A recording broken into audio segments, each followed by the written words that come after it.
Hello, hello, hello. Welcome everybody to the first Ask the Sensei for 2022. Ooh, there's everybody. Hello. Hi, I'm Tish Hicks. I am the Master Sensei of the VO Dojo here in Burbank, California. And we are here. This is a free voiceover Q&A that we do once a month on the first Wednesday of every month. I'm super excited about this particular Ask the Sensei and the beginning of this particular year because it is, we are celebrating our 10th anniversary at the dojo. So that everyone is here and a part is super, I don't know, it's a powerful moment of everyone who's come before to be here and all that is becoming is how we're looking at this year.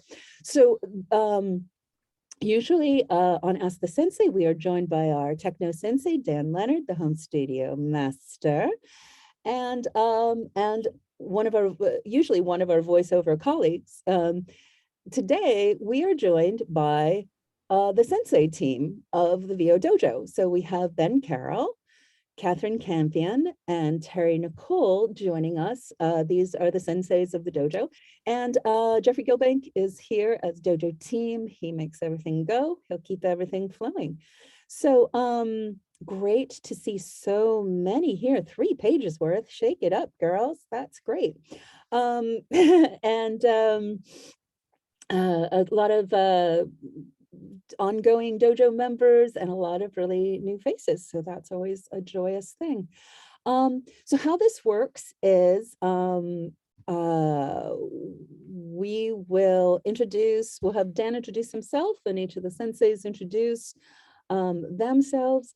And then we will open it up to questions. It's a Q&A call. So if you have a question that you've brought about anything VO, put it in the chat, and when we start taking questions, we'll look through them, and then Jeffrey will promote you so we can see and hear you for your questions. We'll answer as many as we can till 11, and then usually we, if any of the senseis have time, we do breakout rooms afterwards and spend a few minutes afterwards. So if your question doesn't get answered, you want to hang out or just share what resonated for you on the call, we'll do that. So yay, welcome. So Dan, why don't you introduce yourself and tell us how amazing you are. I'll keep the rhetoric a little bit narrower than that. Although my resume keeps getting longer. I'm Dan Leonard, the home studio master. I'm here to help answer your questions on home voiceover studio technology, although more of what I talk about tends to be more physical than technological. And I want to get everybody to be as less technical as possible. I also became president of World Voices Organization last month, and I'm now in charge of that. And if you don't know what WOVO is, you can ask. We're the Industry Association of Freelance Voice Talent, and we're here to raise the level of professionalism in voiceover, along with a number of other things, but we have benefits. Excellent. So great to see you. Ben, why don't you introduce yourself? My name is Ben Carroll. I have been a working VO pro for about 20 years. 13 of which were spent in LA. I'm a Chicago native, so I currently live in Chicago again now. I've had a couple of turns with the dojo several years ago and again now.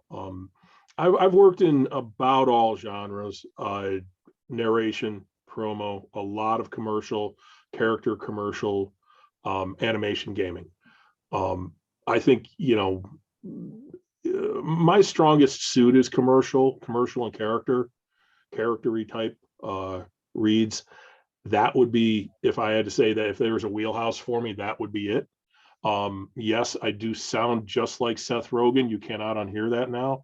And that's just how I rolled out of bed this morning. And that's also some stuff that I've done is worked as his voice match. Yeah, that's Excellent. yeah, and I teach at the dojo. I'll teach all of the courses. You would encounter me in about all the courses that we have here. Yeah. Yeah. And the dojo is I don't know to working pro, so we all cover that. Yeah. Kat, introduce yourself.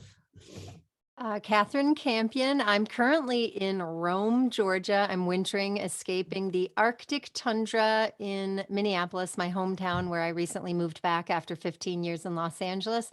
I've been making a living as an actress for 30 years. Every year I go like, I can't believe I didn't have to get a day job. So I really love to inspire people to, follow their dreams and figure out a way to make a living doing what you love doing. I've been in SAG-AFTRA for 25 years, and I'm on the board of directors for SAG-AFTRA. I am the vice president of Women in Film and Television for my Minnesota chapter.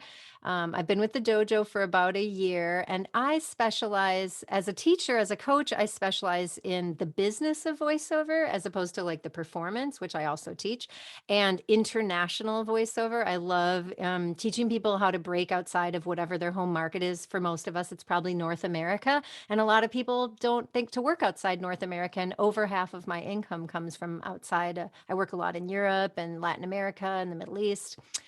And then as a voice talent, I've been doing this, focusing on VO for about 15 years, working primarily VO, not so much on camera.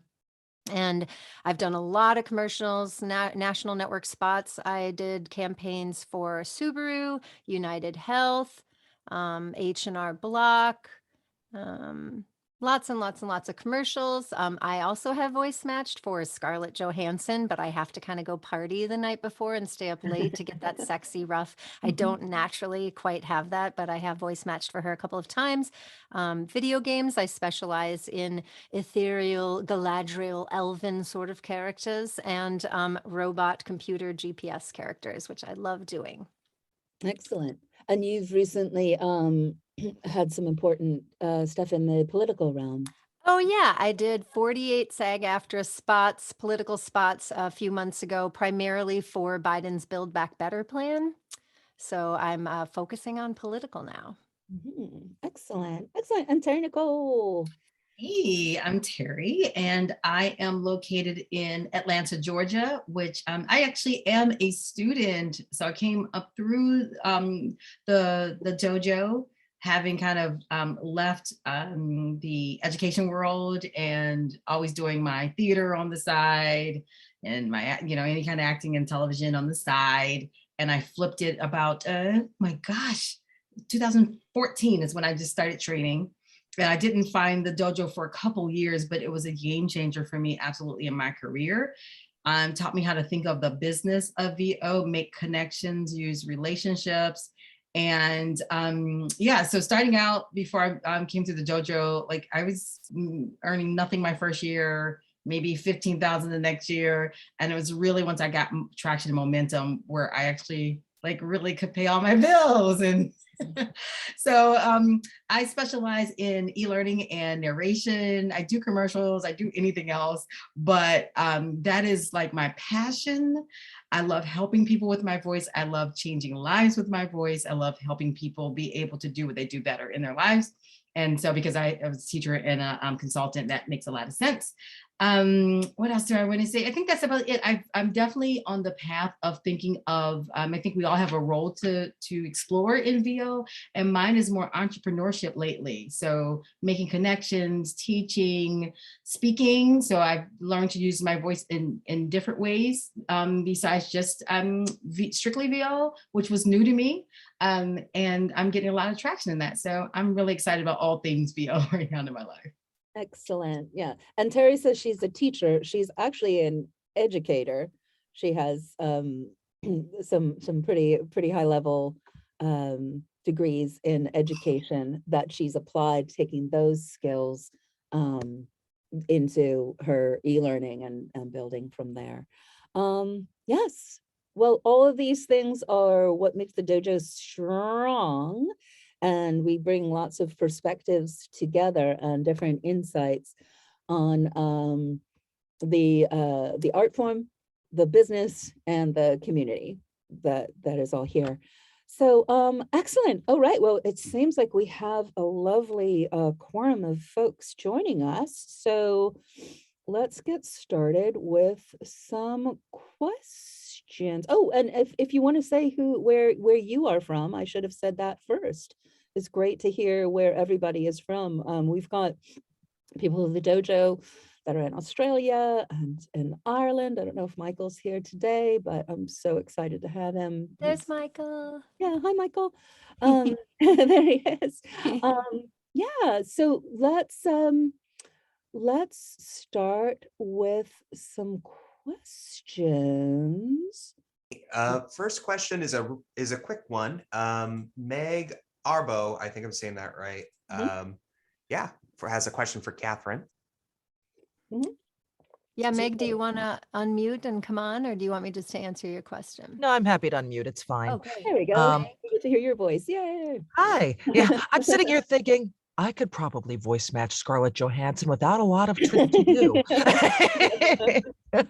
Anyway, so now my question to you, though, Catherine, is you said you do a lot of international work. Do you speak any languages other than English? Very good question. I speak a ton of other languages. There you very go. Small, very small. No, but that is not really the full answer. I've traveled, I've lived all over the world, and I've traveled all over the world. There are some benefits to speaking other languages. I work almost exclusively in English. I did voice my first documentary in Spanish recently. I'm turning 50 tomorrow, and I just learned Spanish over the past few years. I was monolingual for the most part. I mean, I spoke some French, lived in West Africa and spoke some sort of basic intermediate French. The great thing with the languages is if you're native in other languages, that is great. Being a native English speaker is going to open doors all over the world for you, because that is the lingua franca of the business world these days. Like every international company has to have stuff voiced in English for all the people that are not, whatever, like in Japan, they have everything in Japanese and then Chinese and then English, Yeah. So speaking Spanish has opened some doors for me. I've got clients all over Latin America. They don't tend to pay as well as North America and Europe, so I don't focus on them. I have lots of clients in Spain. They appreciate that I can communicate with them in Spanish, but even just having like an advanced beginner level of a language, and I encourage everyone, if I was able to do it from like 45 to 50, I've just studied a ton and now I'm working somewhat in Spanish. I'm sure there's people on the line who either grew up in homes where Spanish was spoken, or it's in there and you could just kind of polish it up, and there's probably multiple bilingual, trilingual people on here as well. So it helps to have other languages, but what I teach is a lot about just getting outside of the US market, regardless of what languages and accents you have. That's actually, first of all, happy birthday. And I just turned 49 last month and decided it's time to learn Spanish. Cool. I have an ear for language.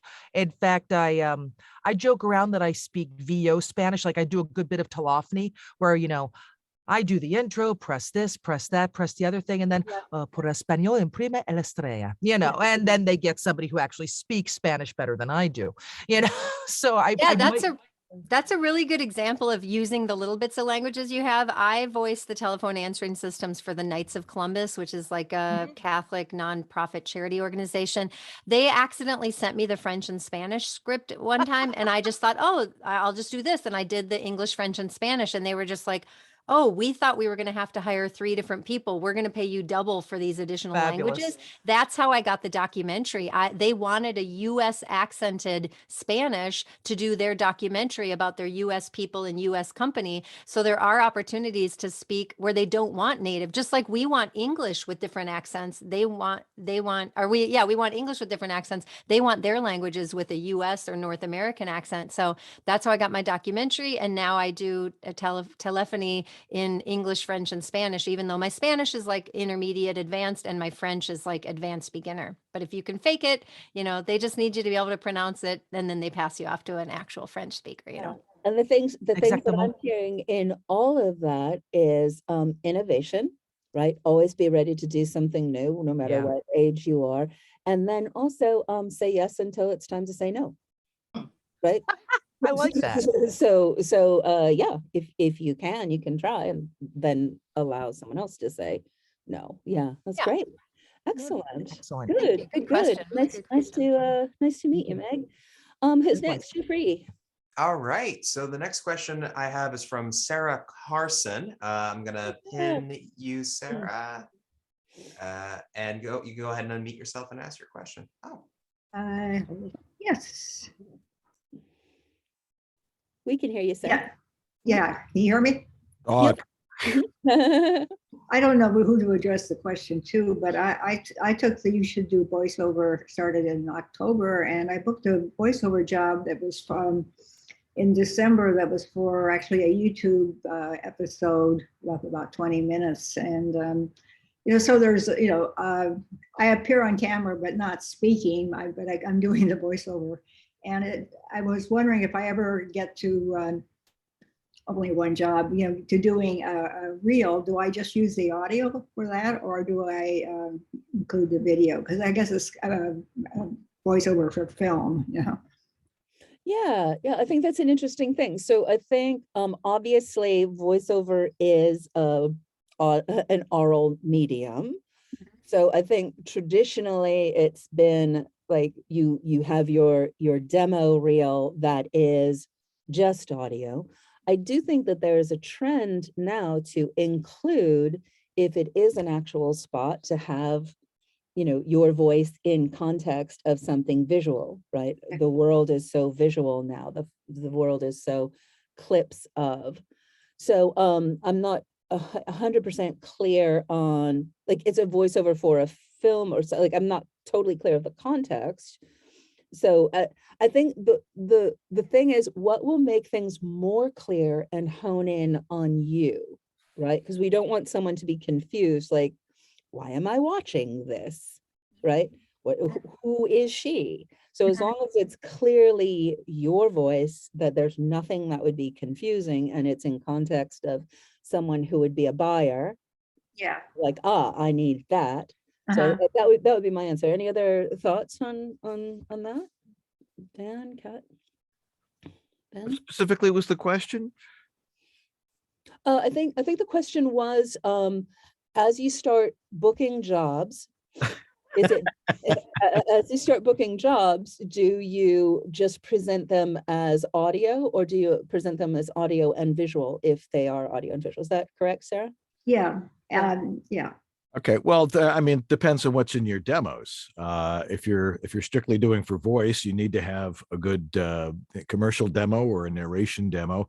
Certainly video demos are becoming more popular with people, which means you really have to get it when you actually do work. Try and get permission to use that video in your demo and video demo. Always ask, never just grab it and throw it in your website. Yeah. But having a good demo is the most important thing. And they're not cheap, but you want to have a good one. You want to have several different demos. Of course, commercial demo is going to cost a lot. Doing a narration demo is a little bit easier. Doesn't have to be a whole lot of production with it, especially if you can, create some stuff on your own, narrating some videos. So the trend really is to be specific to what it is that you're trying to market to. And I think, go ahead, Sarah. Well, I said this is the first job I happened to get, and I'm right now. I'm just kind of, since there's nothing else to show. Yeah. I'm just banking it, and I was wondering and what maybe I guess I should bank it in both, just to have the audio track. I think there's something also as you're beginning your journey. So first of all, yay for finishing the intro class and booking. That's fantastic.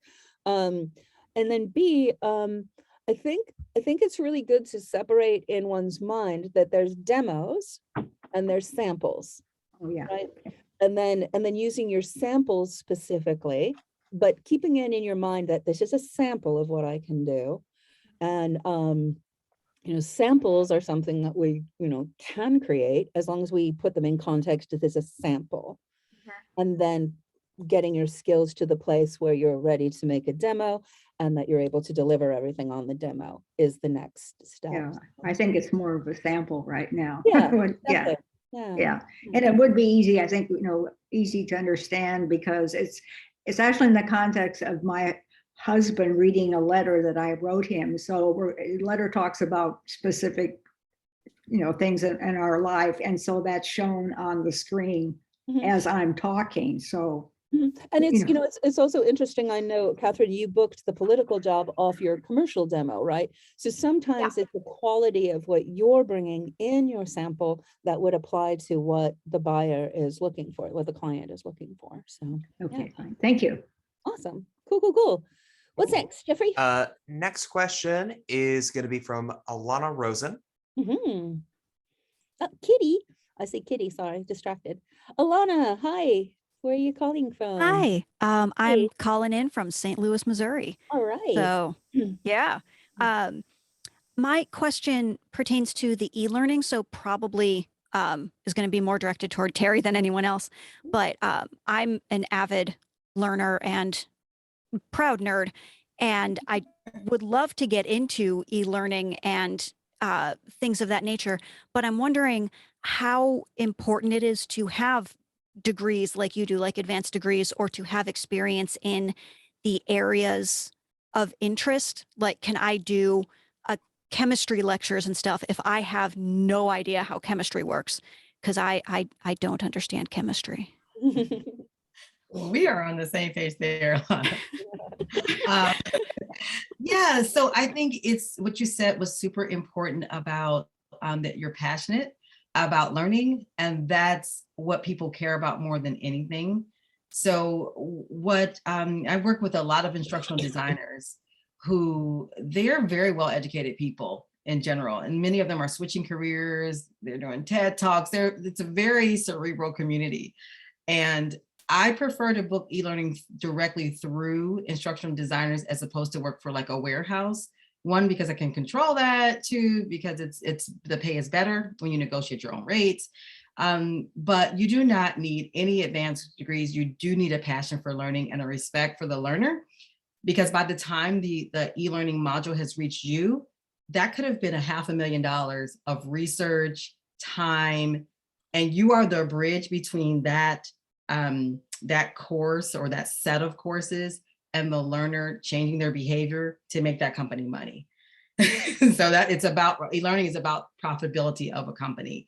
And that's the piece sometimes people don't understand, and they do a couple modules, but they don't really kind of keep doing it, keep asked to do it, because you have to satisfy the learner and the corporation. So it's kind of a neat dance, but your passion for learning, that's something when you reach out to people, you absolutely will make strong connections, and people will keep you in mind because they want somebody to be passionate about all this money that has been spent and all their work. It's their baby a lot of times that they've created or project managed. So I hope that helps to answer your question.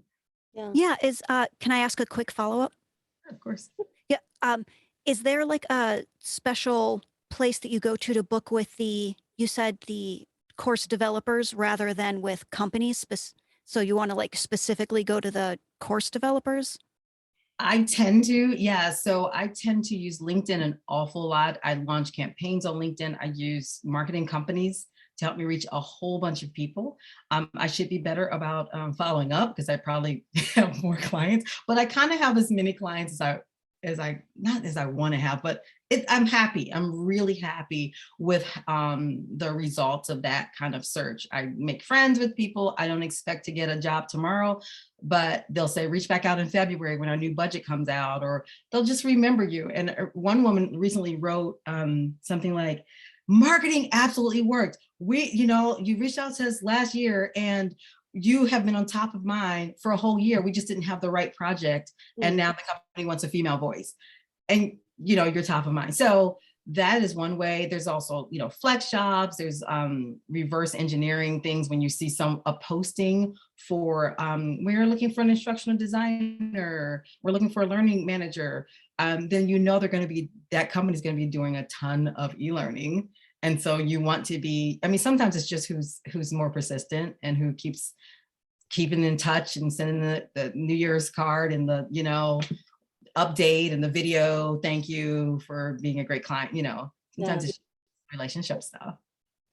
I think it's all really relations. Well, it's being really good at what you do and and then keeping in relation. And I think in general, once you understand, if you are a learner and you are someone who understands the format of teaching, of guiding someone, once you understand that, then you can apply it to understanding that. And I don't think it's about credentials, it's about understanding what the job is and having the interest. And then everyone on this call has something that they're an expert in, right? Maybe it's making s'mores, maybe it's neurophysics or what your neurobiology, but you have something that you're an expert in. And so that would be a great place to where your interest lies and where your understanding lies to start. And then you understand what the game is. Absolutely. I want to hear from Ben too, if there's other, and Dan, I know you do some e-learning work as well. The other thing is, we have things that we do called Go Guides, the Dojo Go Guides, and Terri, Nicole, and another Dojo alum named Royal Joiner have done one on e-learning. And Dojo Go Guides, we invite people who are Dojo members to come back and share their journey, best practices, and like 10 little tips to get started. We call it sort of Inside the Actor Studio meets a tasty video. So if you're interested in that, type in with Jeffrey. We can get you a link to that Dojo Go guide as well. Any other insights on approaching e-learning, mindset, actions? Yeah, I think it's really important. You have to understand that the market for e-learning really is part of being an entrepreneur. That means you need to get out there, you need to get on the phone, you need to send out the emails, you need to contact production companies that specifically do e-learning and other companies. And when you get to the receptionist, ask, who's the person that does your training? Who's the person that does your your employee manual stuff? Who does the video production in your company? And just go direct to them and say, hi, I am a voice actor. And usually it's a matter of, I just happen to need somebody today. And that's how you create a client that way. Of course, when you get the opportunity, you got to deliver. Yeah, right. And I think the other thing that Terri said is applicable to everything in voiceover. It's one of the first things that we talk about. What is voiceover? Voiceover is an art form that serves commerce. So we have to understand that it is both, and we are a part of both of those things. So everything that we do, that we lend our voice to, is part of how is it an economic exchange, right? And on the interior space, we have one of the first things that we say in You Should Do Voiceover is like, if you have any issues with that, get through it or don't do it. Because if that's against your interior soul, then don't do this. And how you can embrace the entrepreneurial mindset of like, yay, then the art form the commerce serves your art form, et cetera, et cetera. Yeah. Any other thoughts on that, Kat? I would say too, to add to that is we are actually about 5 to 10 years ahead in the e-learning field than we would have been without the pandemic, which I like to think of it as like, think of all the work there would have been in the next 5 to 10 years, but it's here now. So I think we're somewhere like the projection is that the e-learning industry is worth about $327 billion in the next couple of years. There's a lot of work. There used to not be an e-learning instructional design job within every school or university. There is now. So before the pandemic, we were about 77% of companies use e-learning. We're at 98%. There's a ton of work. And I always tell, people were thinking about it, like, don't sleep on, it might not be the fancy thing. It's hard. So one of the downsides, it's hard to get samples of your work because it's internal, it's proprietary. And so you're not gonna be able to like splash on your work all over the place, but don't sleep on the earning potential of e-learning because it can be very lucrative. to, especially when you align yourself with a company or companies that are always spitting out work and you are good and you are fast. One of my clients says, honestly, I'm glad that you're good, but I'm most concerned that you're fast because we're already behind production whenever we call you.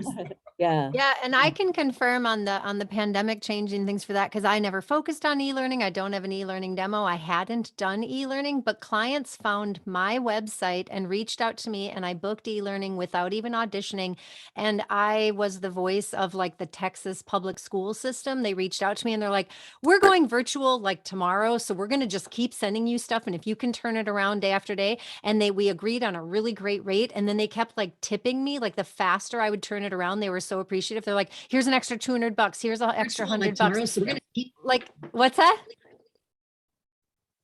Oh, I thought I just heard someone.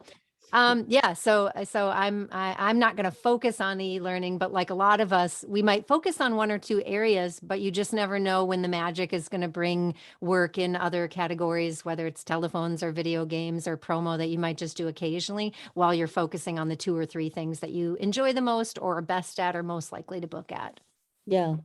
And that just goes to now more than ever, everybody needs to diversify their portfolio.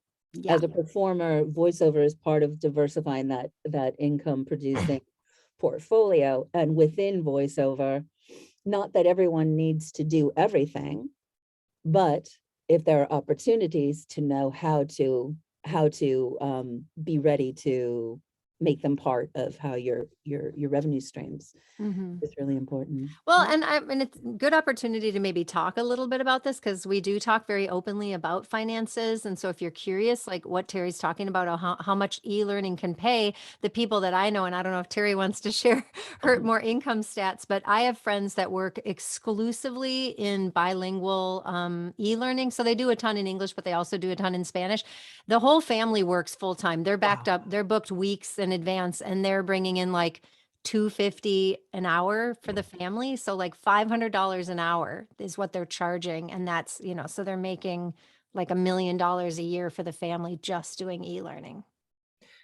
I just want to double check. You contacted in some of these e-learning situations, you contacted the companies or school districts or what have you directly? I've been contacted directly. Terry can tell you more about who she contacts. Yeah. Yeah, that is one way. Like I said, my preference is directly through instructional designers who design the course and who manage the course. There are about 19 different names for them because they, especially when they're freelance, they do a lot of businesses. So they may do McDonald's and some small business you've never heard of and TurboTax. And so they're always creating, and then once they like you, they like you.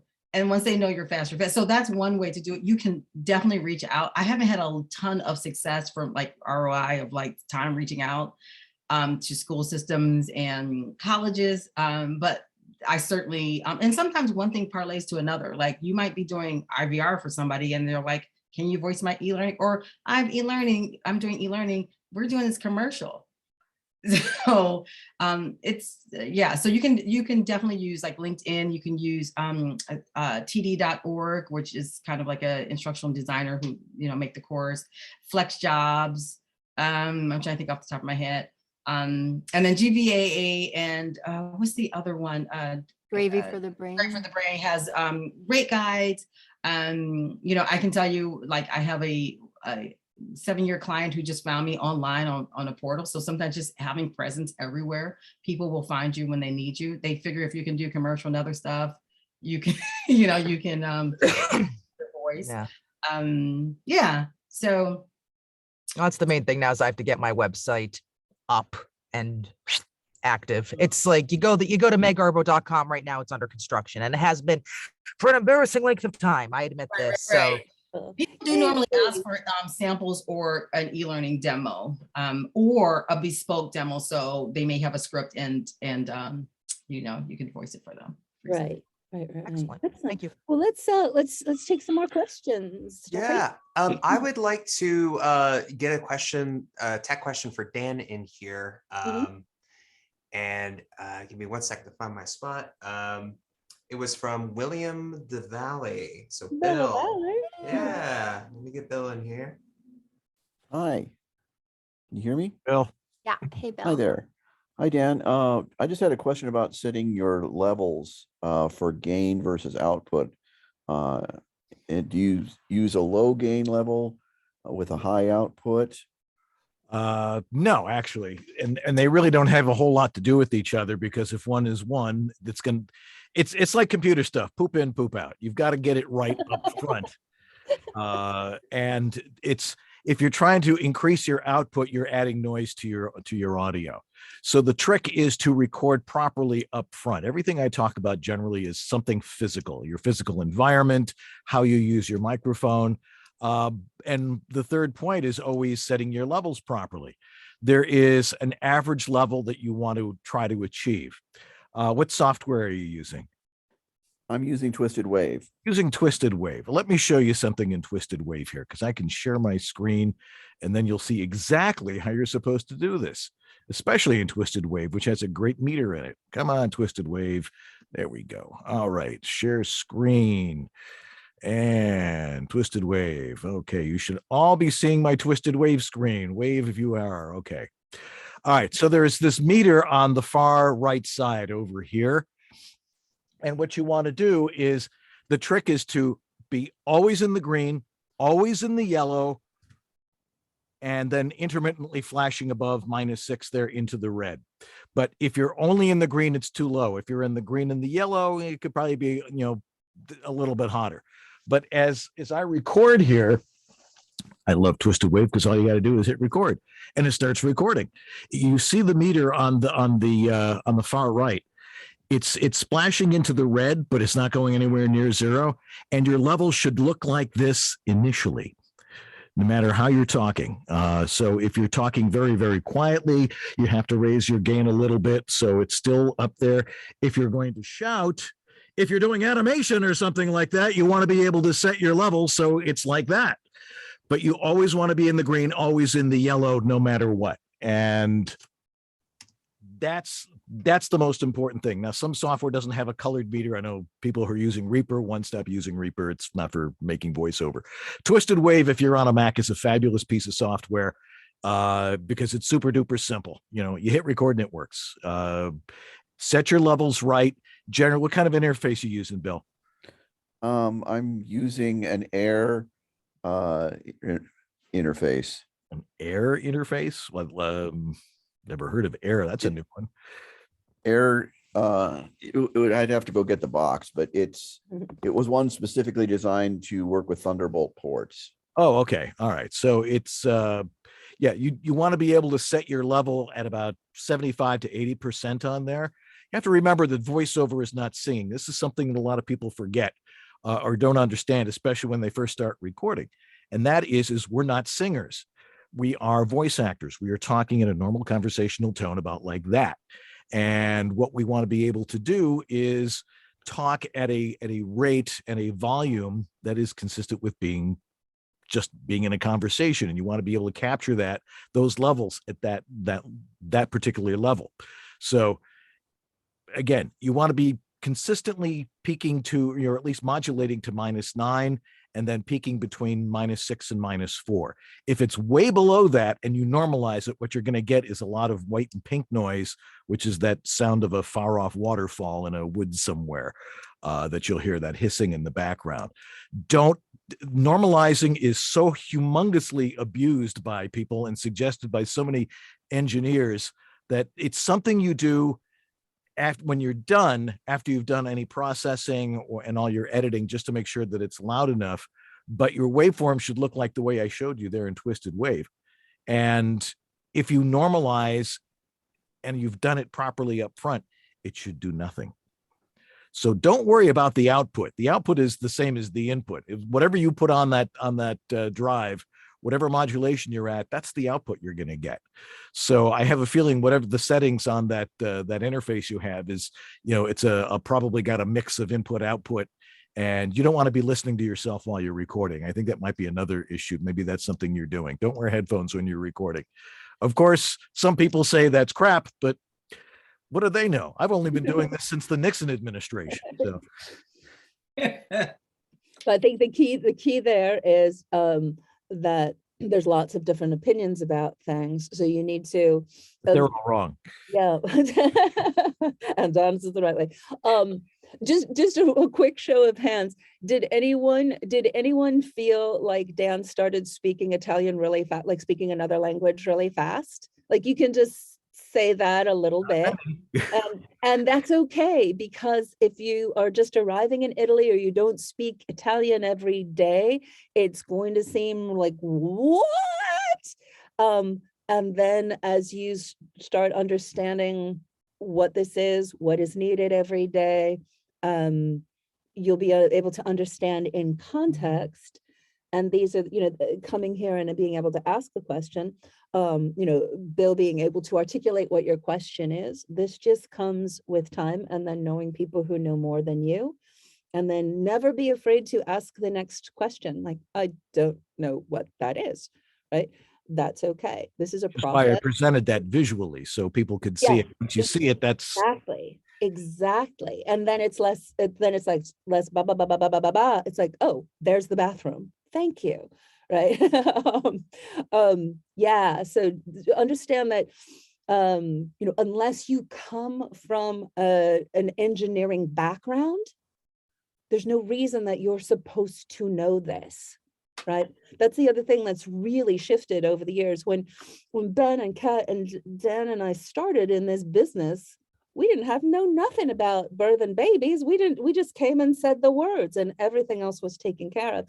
Now it is definitely part of your responsibility. You need to understand it, and it will develop, but you can't expect yourself to know just full blown off the top of your head what all of this is. It's another skill set that develops as you are developing your business, and your it's a skill. So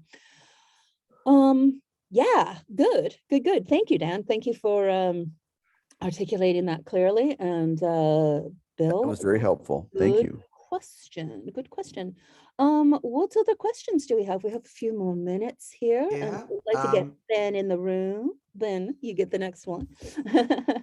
Okay. I had a quick one from I hope I say this right, Ladon K. And then I have a question to kind of pose to the group at large, and we're going to kind of lump in a bunch of questions at once. So go ahead. Okay. Ladon, where are you? Hi, my name is Laden. Laden, there we go. Laden, hi. Thanks so much, you guys, for doing this. I was actually, one of my questions was going to be, should I Americanize my name or something like that? But that's not as important because I've already got some opinions on it. Yesterday, so I set myself up during the pandemic with what I researched. I got a USB mic and I got a laptop, and then I had someone evaluate my sound yesterday. And this is the quietest apartment I've ever lived in New York City. And they were like, this is horrible. So I was like, super sad about it, because I thought I had this thing that I could get going with. I'm a teacher. I would love to do e-learning. So my question is, do I ask someone else for a second opinion? Yeah. How do I get myself into to get going, even if it's just a basic sound that's quality?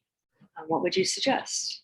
Well, I would suggest one, you can do a consult with me, and I will teach it to you from the top to the bottom and the bottom to the top, so you understand specifically what it is you're trying to do, and don't crowdsource your home voiceover studio. There are probably a handful of people on God's green earth that actually understand what you're going through living in that apartment in New York as that ambulance went by or NYPD went by.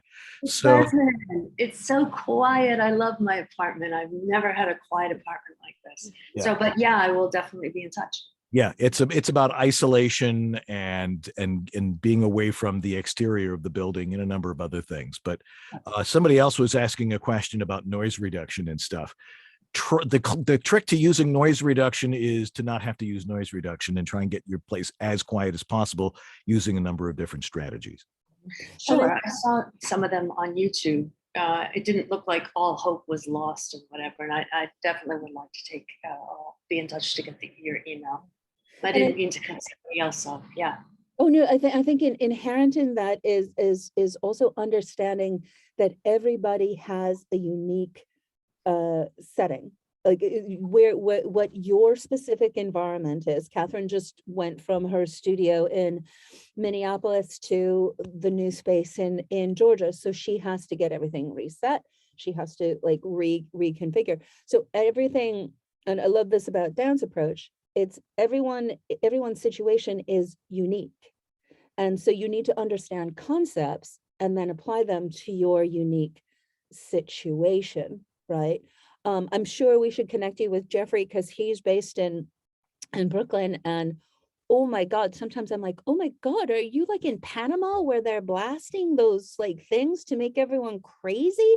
So I think setting up your business in New York City is a specific thing that, you know, your quiet might be someone else's like, oh my God, what's that noise, right? So understanding that it's unique to you.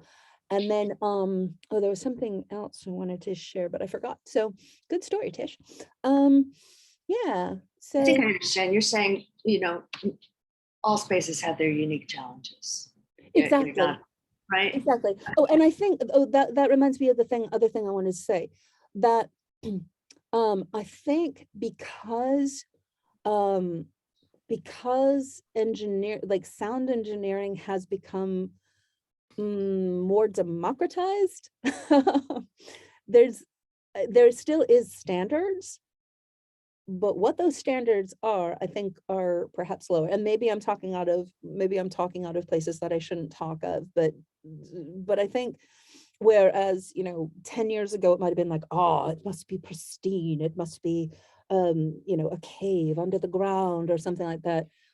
Both what the technology is able to do in places and the expectations are a little lower. I think it's important to point out, Tish, that technology is not what gets you work.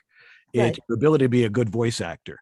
And as long as you stick to the standards that you were talking about, and realize that what you're trying to do is all physical, that's the most important thing. Do not rely on the technology. The technology is all user-friendly. It's so you can hit record and do what you got to do and get it right up front, and not worry about all the technology. If you go on YouTube, if you go on Facebook and you ask these questions, you are going to get so much misinformation about what you're supposed to be doing that it will drive you nuts. Do not obsess about the technology. Get it right up front, hit record, and do what you do best. And that's what's going to get you work. Yeah. People have a lot of opinions about a lot of, you know, things. Everybody's got an opinion, especially on Facebook. Thank Right. you so much. Yeah. Thank you. Just remember, everybody's an expert in one studio, their own. Mhm. Yeah. And I think, you know, one of the things as you are building your business and building your skills and building your inner understanding of yourself as a voiceover artist, that you will hear opinions and then you will get to a place where you develop your own and your own understanding. Like that's a lot of what we do here at the dojo is about that internal training, right? And there are things you need to understand. There are things that you need to be able to develop your ear to, right? I mean, I'm like, ooh, what's pink noise, Dan? Like, I've never heard of that, but I probably could hear it. If he said that's pink noise, I'm like, oh, I can totally hear that, right? Whereas when you're beginning, you might not be able to tune in on that. So just understand that there are a lot of opinions and then you will develop your own understanding too, right? Yeah. Cool. What other questions do we have? We've got a little bit more time, and I definitely want to get Ben. I want you to hear the goodness of Ben too. Yeah. Yeah. Let's see. I know, Ralph, Brett. you've been raising your hand for a while. Why don't you go ahead and pose your question? Mine is very straightforward on the DAWs. I just had posed a question and sent directly to Dan about, would there be a preference, for example, choosing Adobe Audition over Audacity, Studio One, and Reaper, because it didn't seem you were strong about Reaper. And I'm in this kind of like, I'm not sure which way to go. And it's just strictly for voice acting. So, Right. Well, the answer is very quick and very simple. Remember, none of this stuff was designed for voiceover, except right. Audition was designed specifically for voiceover. That's why it's called Audition and stuff like that. I mean, you can do music on it and stuff, but it's really has a workflow for a voice actor. But you have to understand a bunch of other things before you really start using it. And just watching the tutorials doesn't mean anything. You got to hear how you sound and get your sound the way it's supposed to sound. Are you a Mac or a PC? I'm a PPC. Well, then you can't use Twisted Wave. Darn. I In know. which case, learn Audacity. Audacity's free. It's got lots of stuff in it. It does everything. I you have actually. Yeah. And the fact of the matter is any one of these software platforms, any one of these DAWs, they all sound the same. Mhm. Next question. Lots of people. Ben hasn't said anything. Ben, start talking for crying out loud. We've had tech questions. I do have one that's very Ben specific and also is kind of a conglomerate of many questions. So let's see, specifically from, where is it? So many good questions. Jacob R requested, he's a high school senior from New York, would love to do exactly what you do. So the next animation, the next Seth Rogen, the next warm, kind, friendly voice. Wanted to hear a little bit more about how you got your start in the business. Wow, I got my start as an actor in voiceover. I had a very different career that was not in the arts, and this is going back about 20 years. And I was looking to add some different things to my life. Wait, but say what you did, Ben. It's awesome what you did. Oh, I used to be back a long time ago in the financial markets. They used to have what they called open outcry trading. If any of you guys have ever seen the movie Trading Places, Dan Aykroyd, Eddie Murphy, it's from the 80s, it's old. They would jump up and down and scream and do this crazy stuff, and they're trading orange juice or whatever. I used to do that in real life for a living. So that was what I was trying to get away from. Anyway, I got my start through one of my cousins was doing some stage work in Chicago. She was an actress, and she had gotten into voiceover work. And she said, well, why don't you look at this? Voiceover is something that had circled around me throughout my 20s. I never made that change. And I did a weekend workshop in Chicago when I was really fortunate to encounter a guy who was just one of the nicest people in the world. And his name was Norm Waddell. Tish, I don't know if you knew Norm. I don't think I know him. He did a lot. He was one of those like $1 million commercial guys back in the day. Anyway, I did a weekend workshop. One thing led to another, and I started down the path. I took classes straight for a good 2 years before I made a demo. I made my demo in Chicago, got off the ground there, started working in Chicago, and then my life took me to Arizona and then the West Coast and LA. But I've worked in all those markets. The way it developed is just I didn't give up. I was really lucky to get some people in my life that in my voiceover life that were artists, and they were generous. And that's one of the things you'll find, I think, in voiceover in general, as opposed to maybe other artistic disciplines. It's a little bit more anonymous, and people tend to be a little bit freer with help. And I know I benefited from it, and I just stayed with it and stayed with it and stayed with it, and all of a sudden it's 20 years later. I don't mean to oversimplify it, but the not giving up and then just staying the course, it was key for me. Yeah. I got my start through a personal reference. I did a workshop, kind of like what you guys are doing with You Should Do Voiceover. I did a workshop. I loved it, and I was off to the races. Yeah. So many awesome layers here. And whose question is this? Jacob? Is that who's the question? Jacob R. Wanted to hear, looking to be the next Ben Carroll. Yeah, well, this is awesome. So first of all, so many layers of that. So Ben just shared his origin story, and wherever you are on your journey, if you're working pro, you have your origin story too. And if you're just beginning, you are living your origin story. So keep on understanding that that's what it is. But what I heard was relationship, intention, and consistency, patience, right? And deciding that it's going to be so. So Jacob, that you articulated your question and like, I want to do that. Like that's part of my origin story. A relationship brought me to my first session and I left going, that is it. And then the other thing, Jacob, that I love about your origin story, and this kind of ties into, as you can see here at the dojo, that, you know, that you starting now while you're in high school, so smart, so pretty, so smart. That is the best thing in the world. My 14-year-old is doing voiceover stuff and gets checks. He and his 19-year-old brother are like, hey, wait a minute.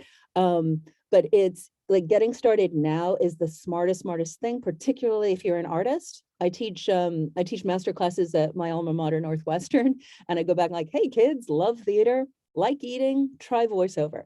So super smart to start when you're super young, get this being what you do, in addition to all the things you're also here to do. And then also, Sarah Clarkson, better job doing voiceover, right? We have this beautiful array of everyone in their experience of life, and voiceover can meet you where you are, right? So that's all part of the journey, and we all work together. It's not like, oh, here's the young folks and here's the people who have more experience in life. You know, it's all part of the journey, and we can meet you wherever you are. So oh my gosh, so many good questions. We're gonna wrap up this portion of Ask the Sensei for this month. Want to let everybody know how you can keep in touch with Ben and Kat and Terri through the dojo. So Jeffrey will make sure we know how to do that. Ben, you or You froze up for a second, Tish. Oh, I did. Oh, Dan, how do people keep in touch with you? They go here, homevoiceoverstudio.com. And if you're interested in sending me a sample for $25, I will give you you go to my specimen collection cup at the bottom of my homepage. Just scroll all the way down, click on that. It's a Dropbox. There are instructions on how I want the audio submitted, and I will give you a very thorough analysis of what your audio is sounding like. And I will be brutally honest, especially if it's really good or if it's really bad.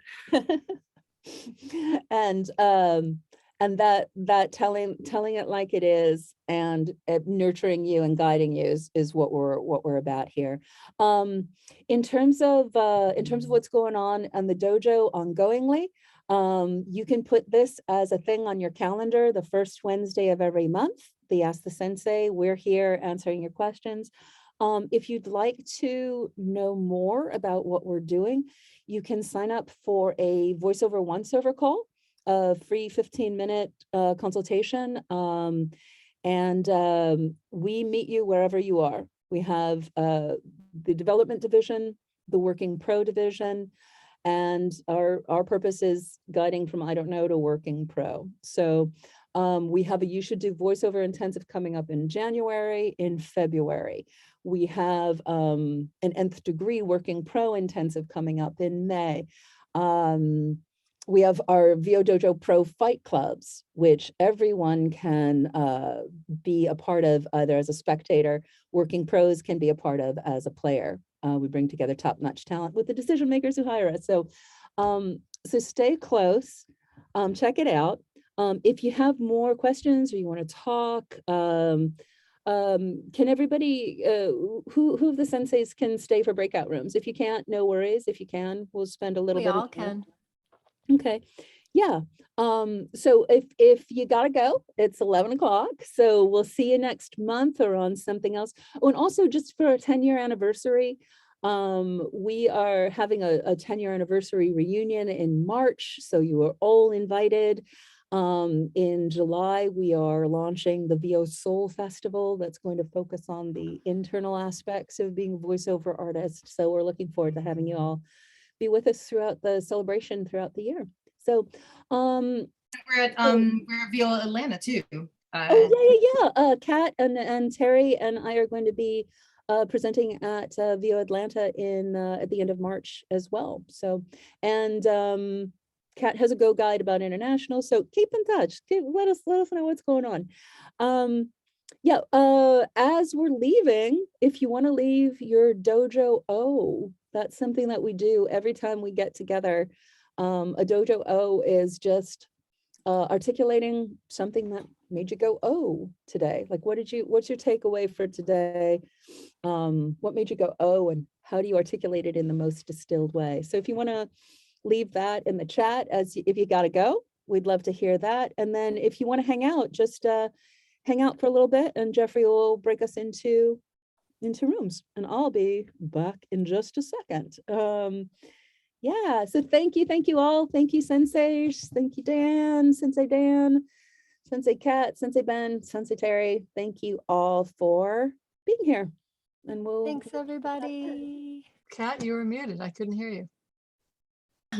I was No, saying, no. oh, that's so funny. I didn't realize it muted me when I came into the room. I was saying people pay good money for privates with me. So now it's time for free 10 minutes of working pro advice or industry questions.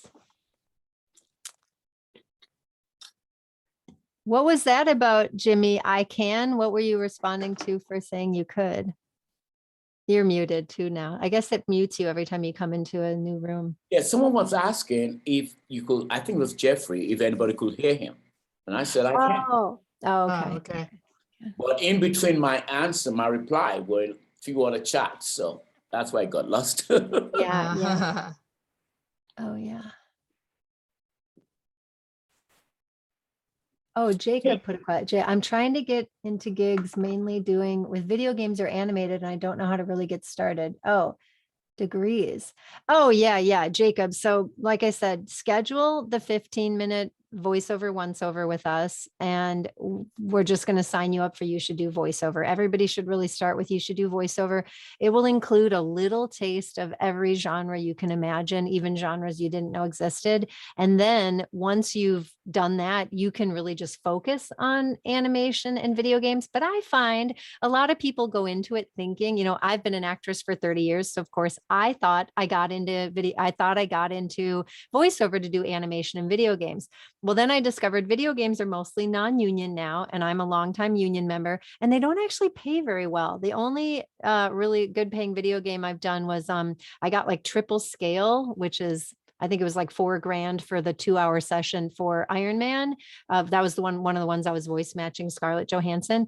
And animation is super, super, super competitive. I've been doing improv since I was 11, and I've been a working actress since I was like 16. And I have not been able to really break into animation because I haven't been focusing on it. But I've been making so much money in like commercials and narration and enjoying it. And I still get to do characters. You know, there are commercials where you're playing a character or doing an accent or something. So if you really want to do characters, you can, and e-learning involves characters.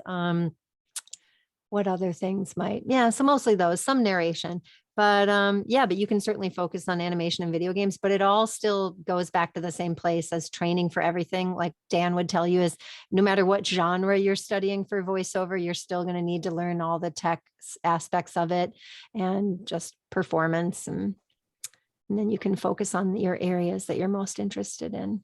I had an acting teacher who told me you never ever play yourself. You're always playing a character, you know, regardless of the genre. I guess I disagree for voiceover because I think I play myself a lot, and nowadays they want authenticity. I just did a series of commercials for the lottery, and it was actually my first on-camera voiceover gig. So they were filming it for like, I was on set and I was riding a bicycle and I was doing like, I'm reporting here. We're recording my voice from my bicycle. And I actually had to like memorize all the lines and ride my bike outside in the winter in Minnesota. I was riding a fat tire bike through the snow, and they needed voice talent who could like ride a snowmobile and ride a fat bike and play hockey and and go hiking, because they had me on location doing these things. It was kind of the idea of the spot was like, get out and do things, get out and play in Minnesota winters. But yeah, I still was just playing myself. I wasn't playing any character. I wasn't putting on any voice. So I disagree with that, but that I get the idea that you're still playing a different version of yourself. But a lot of these things now, they just want your most authentic stuff. They want you to sound like yourself and just be yourself in that situation. So I just played myself as I would be riding my bike, talking about getting out and doing things in a Minnesota winter. Dan, I was so shocked to hear you say that Reaper is really not good for voiceover. Oh, you're muted. No, I Dan. mean- Yeah, when you get into a new room, they just mute you. Yeah. Probably best. Yeah, well, I mean, they all sound the same. If you know how to use Reaper, if you've been practicing with it and you've become proficient, that's fine. You generally, it's what you learn first. Reaper is really favored by people who do audiobooks because you can do punch and roll and things along those lines. But it's so complex. It is, yeah. And you tend to take the complexity as being really important when the only important thing is getting everything right up front and hitting record and doing your thing. And it's like arm the track, do this, and then making sure that the output is down while you're talking so you don't get feedback and all the different. It's not designed for voiceover. I mean, none of this stuff, for the majority of it, is not designed for voiceover. Twisted Wave, Adobe Audition, they're designed and have a workflow really for doing voiceover. And what you want to do is keep that stuff as simple as possible. Right. And either one of those platforms, certainly Twisted Wave has everything you need, any processing wise or something like that. A lot of it is like some Apple automatic plugins that are in there that are easy to use. But you want to use as little as possible producing your audio. Reaper is just, I mean, it's great. I mean, for what it is, if you're a rock band or something like that, but it's too confusing and too complex for really doing voiceover. I'm on Windows. Yeah. Okay. I'm on PC, and I feel like Audacity crashes on me a lot. How old is your PC? I could probably use a new laptop. Yeah. Okay. Well, that might be it. I mean, they're updating Audition constantly. What about OSIN Audio? Are you a fan of OSIN? OSIN is very, very simple, and it has pretty much everything you need, as is Audacity. They're both free. Audacity does everything you need. You can, basically do anything you want with that. It gives you all of the tools that you need to record. Like I said, they all sound the same. There's no difference in how they process audio or anything like that on your raw track. Some of the processing that each one has, some have more parameters that you can play with and really screw up your audio. So that's the thing. You want to keep it as simple as possible. So OSIN is really, really nice. And it has some interesting features in it. And it's simple. It doesn't overtax your operating system the way some other software will. Right. Thank you. You're welcome. Any other questions, Jim? Oh. No. I use Audacity. So, I use Audacity on my Mac, and it works for me, quite honestly. So I'm beginning to romance the thought, though, of just experimenting with Twisted Wave. Is there any need for that? Oh, Twisted Wave is fabulous. It's super duper easy. It's you turn it on, you hit record, and you go. And that's the most important thing. Audacity is pretty much the same way. Audacity is actually more complicated than Twisted Wave. Wow. Yeah, it really is. Twisted Wave is, you see the waveform, you edit, it is what it is, but it's still very, very powerful. No, there's Twisted Wave. Who threw, Catherine, of course, you throw that in. She threw it in right there. Okay, yeah. I like the consistency of those forms. On my Audacity, I hate when it's like all jagged. I like the way that kind of look. Yeah, it's very simple. I like a lot of people. I didn't know anything about audio tech until I had to learn it as a voice talent over the past decade, and it's been very easy. And I have my RX8, I think, plugins now, and so that helps me with the little bit of tweaking I do as we get older. Our mouths tend to get noisier and clickier and drier, and so I do a little bit of click reduction, and that's about it. A little bit of normalizing, but like Dan says, mostly just make sure everything sounds good going in, so there's no processing necessary going out. Yeah. Alina was also asking, when buying a PC for work, is there anything that you should pay attention to, like a sound card, Twisted Wave seems restricted to Mac. No, it doesn't seem restricted to Mac. It is restricted to Mac, Yeah. unless you use the online version. Is Mac the better unit for voiceover? Yes. Unless you don't have it in your budget, then please don't go out and break the bank getting a new computer. But the next time you have to get a new computer, Get a most Mac. people would tell Yeah. you Mac. Or get a is the used way. Mac. There's tons of those around, Oh yeah, I've got get used mine Macs easy. piling up in the storeroom here. I just found out because my partner is a university guy. He taught at Columbia and NYU and UCLA where we met. And they have these online auctions where the computer laptops that are like 3 years old, usually Macs, are pennies on the dollar. They work great. And they work great. Yeah. So I got my mint condition 2016 MacBook Pro for like $400, and they've got to be triple or quadruple that new. So yeah, it's like getting a used Camry or a Honda. can't go wrong. You can't go wrong. Usually they're manufactured very, very well. They, I just got the new MacBook Air M1 with 16 gigabytes of RAM, and I can carry that around just as no matter what. It's my in-house one, so I'm not hanging out here in the studio working on my Mac Mini, and my wife knows where I am, so what I'm doing. But that one is even more powerful than a lot of other Macs. It's just amazing. I loved my Mac Mini. And Alina, just for buying university leftovers, just Google it. Just put wherever you are, like UCLA computer auction or University of Michigan computer auction, and it will come up because all universities do it. And as long as no one else happens to be looking that day, you can see like what auctions are closing that day. And there are some where there's no reserve, and you could get a computer for $10 if nobody else happens to bid on it. Or they'll sell like 10 laptops for $150. It's ridiculous.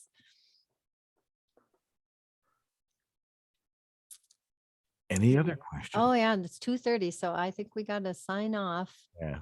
But 11:30 here in Southern California. right. Listen, all the great weather, Kat. Well, you're in Georgia now, so. Yeah. It's been 12:30 here in Phoenix, Arizona. Oh yeah. That's why I put my tropical shirt on to match with Dan, because I was feeling tropical. It's been lush There you and go. green here, verdant. And Robert, I didn't meet you. Why don't you just introduce yourself? Where are you at in your VO game, and where are you based? And you're muted. There you go. Okay, can anybody hear me? Oh yeah. Yes. Okay, so what was okay, so you wanted Yeah, just to know where are you at in your journey, and where in SoCal are you? so I've been at this for about 4 years, and I'm definitely looking to just get as much groups like this, and just to learn more about the industry, how it is in the professional business, that type of stuff. So I'm actually located around at least 15-20 minutes away from downtown LA. Okay. So, like Burbank, Glendale, those Sure. cities. Right. So, yeah, close to Hollywood. It's the best place to be right now. Yeah. Yeah, born and raised here for the last 22 years. Wow. Cool. Well, I'm in Sherman Oaks, so I'm in the middle of everything too. So Oh, Sherman Oaks, I know where that is. yeah, it's that Van Nuys Road exit. Yeah, it's Santa Monica. Yeah. And I'm in Orange County. Oh, I'm heading up there this afternoon to go take Actually my in mom to the Orange dentist. County. Oh, Yeah, you're I'm in actually Orange? in Orange County. Yeah. All right. Yep. All right. And Alina had a final questions about like sound absorption. If it doesn't matter what they look like, I would say packing blankets. If you're talking about hanging something to try to reduce reflectivity, I don't know. Packing Yeah, blankets. Harbor Freight moving blankets are fabulous, and they're super duper cheap. You double those up and hang those and drape them unevenly. They work just great. Da, da, da, da. I That's love what that I'm writing. Rebecca tapestry you got there, Kat. That's Yeah, this is 100 years old. This is from my great auntie, and she was an international traveler like me. a couple generations ago, and the family, I just inherited this. So I was like, this is going to be my backdrop for a while, but I usually have a pretty backdrop behind me and then hiding sound panels or hiding packing blankets. So I moved down here into Georgia in a truck, and I brought 2 packing blankets, and then I'm building sound panels down here like I did in Minneapolis. But a little bit of sound absorption goes a long way. I was thinking the woman that talked about how someone told her sound was terrible. And I'm like, well, you might have a quiet apartment, but I'm guessing she didn't do anything for sound treatment. So it sounds like she's in a bathroom or something. When I hear it, I'll know it in less than 5 seconds. So. There you go. Yep. All right. Well, thanks you all. Everybody. Keep coming back and sign up for that 15-minute VO once over when you get a chance, and start joining us more here.